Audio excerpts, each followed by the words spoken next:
நேத்து ஈவினிங் பார்த்தீங்கன்னாக்கா, நல்ல மழை இந்த பக்கம். மழை வராத மாரி தான் இருந்துச்சு. ஆனா பார்த்தீங்கன்னாக்கா, திடீர்னு நல்ல மழை வந்துருச்சு. இப்போ கிளைமேட் வேற ரொம்பவே நல்லா இருந்துச்சு. அதனால வந்து சரி டீ போடலாம் அப்படின்னு சொல்லிட்டு கொஞ்சமா டீ போட்டு குடிச்சேன். பசங்களுக்கு கொஞ்சமா டீ போட்டு வச்சுருந்தேன். ஏன்னா வந்து கிளைமேட் ஒரு மாரி இருக்குன்னு சொல்லிட்டு, குளிரா இருக்குன்ட்டு. அதனால பசங்களுக்கு கொஞ்சமா டீ போட்டு குடுத்தேன். எப்பவும் நான் வந்து போட்டு குடுக்க மாட்டேன். எப்பயாவது தான் போட்டு குடுக்குறது டீலாம். அதுக்கப்புறம் பார்த்தீங்கன்னாக்கா, நைட் வந்து டின்னர்லாம் முடிச்சுட்டு, டின்னர் பார்த்தீங்கன்னா, நாங்க எப்பவுமே பார்த்தீங்கன்னா 7 டூ 8 வந்து டின்னர் வந்து முடிச்சுருவோம்.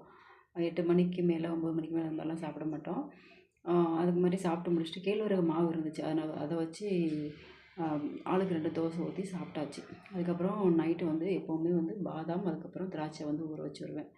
1 மந்த்தா பார்த்தீங்கன்னாக்கா, பாதாம் அதுக்கப்புறம் திராட்சை வந்து ஊற வச்சு சாப்பிட்டுட்டு இருக்கேன். அப்புறம் அது வந்து ரொம்பவே நல்லாயிருக்கு. மறுநாள் காலையில வந்து மாவு இல்ல தீர்ந்துடுச்சு.